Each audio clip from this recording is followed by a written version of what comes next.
lined up right, the holes are lined up, right? And you have a small hole. So you're trying to pull blood, okay?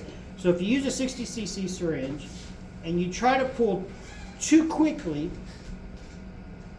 okay, you can actually rupture blood cells because of the shear stress. Even more so if this arm isn't directly in line with the channel you want off. Let's say it's off a little bit, okay? So what you've basically done is you have a hole within a hole, right? But if your stopcock arm isn't aligned correctly, well, now you have them misaligned, and now that hole's even smaller. You see what I'm saying? So then when you draw back, you're drawing back by an even smaller lumen for the blood to travel. You increase your likelihood of hemolysis that way. Okay, does that make sense? That's it. Okay, so Never. when we take a blood sample from this manifold, the first step, and always before proceeding to the next step, you always want to make sure the manifold is off in both directions, the arterial source and the venous source. Okay. One quick note about the manifold that we need to always remember is the source of where this blood is going. Okay, so the arterial line is coming off, the arterial source is coming off this arterial line. Okay, and it has arterial blood, it has positive pressure associated behind it. Okay, on the other side of the manifold, you still have arterial blood going through here because it's coming, the source is coming from the arterial line. All right, and it's coming down this line, go through the manifold, and it's starting to return into the venous line. So you have arterial blood going into the venous line. Okay, basically it's like a shunt. All right, if we want to draw a venous sample, remember this has arterial blood circulating. If you took a sample of this blood, you basically took an arterial sample. You have to prime this with venous blood before you take a sample. Okay, and you do that by using this collection syringe, by drawing back. Okay. Okay. Also, this is associated with positive pressure, and this side of the manifold is associated with negative pressure. Okay. All right. So we're starting off with our manifold off in both directions. Okay. We're going to take a arterial sample first. So I'm going to put on my waste syringes here, and I only use these syringes for the purpose of priming these heplocks with the blood that I want to test. Okay. All right. So this has crystalloid inside this heplock. I need to prime it with arterial blood before I can take an arterial sample. Okay. So I'm going to leave this one off. I like to have this middle one in a 45 degrees. Okay, because it cuts off communication between one side of the manifold versus the other side. Okay. So I'm going to start with priming this heplock for the arterial sample with arterial blood. So I'm going to flip this arm around 180 degrees. Okay, and since this is associated with positive pressure, it'll load itself, right? Okay, so I'm going to load this syringe with about 8 to 10 cc's of blood. I'm going to turn the manifold off, and I'm going to push this blood through the manifold and into this collection syringe. So this heplock is now primed with arterial blood. Okay? So I'm going to push this into my collection syringe. Both sides of the manifold are off. I'm going to remove the syringe, and I'm going to place the syringe I'm going to use to collect the blood gas. Okay? So now I'm going to turn this arm 180 degrees, and I'm going to collect my sample. And I'm letting it load itself.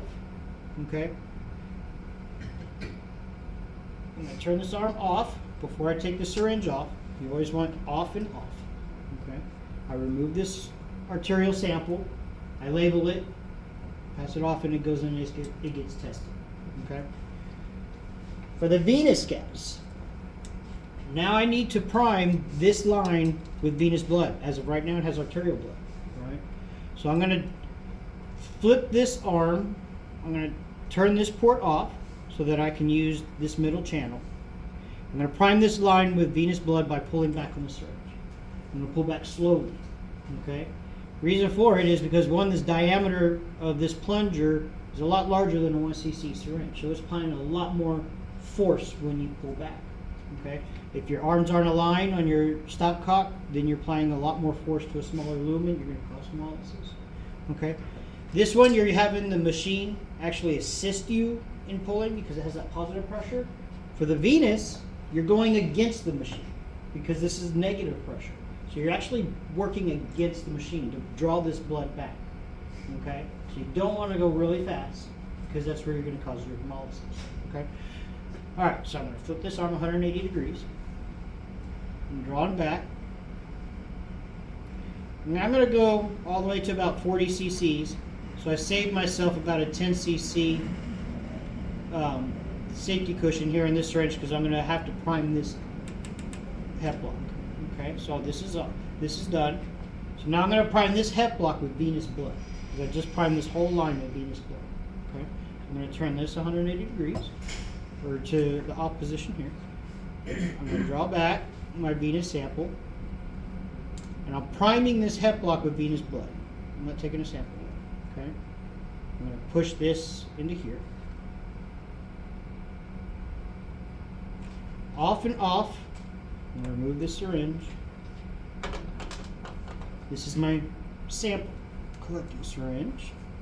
All right, so now I'm going to turn this arm 180 degrees. I'm going to pull my sample, cc, turn this off, okay. Remove your syringe, it gets labeled venous gas, patient label, it gets sent off for testing, okay. Now, I have a whole lot of blood here. I don't want to waste this blood, okay. We try to use a technique to where we conserve as much blood as possible, where we're not wasting it. So I'm going to push this back into the venous. Okay, so this is open here, open here. You open this part. I'm pushing this blood back. Now with every syringe you put on this manifold, you do not want to push this plunger all the way to the end of the syringe. Because you're always going to have a little tiny bubble of air. And you don't want to push that into your manifold. Okay, so I'm going to stop short just before I get to the end of the syringe. Okay, turn the manifold off in both directions. Alright, so these are both primed with blood still. I need to flush that blood out. Okay, I'm going to take 2 saline filled syringes. Now I'm going to flush the venous one first because if you look at the configuration of the manifold and the arms, these are in opposite directions. So I have an open channel. You see that? So I'm going to start the venous first. And you're just flushing the blood out and replacing it with crystal. Okay, so all the blood is flushed out of here, going into here. I'm going to turn this arm 180 degrees, and now I have an open channel with the arterial one. Now I'm going to push the blood. I'm going to push the blood out and replace it with crystalloid. Off and off. And remove these syringes. Now this has become. It went from our collection syringe in the first part of doing the samples. Now it's our waste. This is all waste. I'm going to remove it. Okay. These are now replaced with crystalloid. We flush the blood out so they won't clot for the period of time that it takes for us to do our next gas. Okay. Now I'm ready to open my manifold. And that is taking our blood gas. Okay.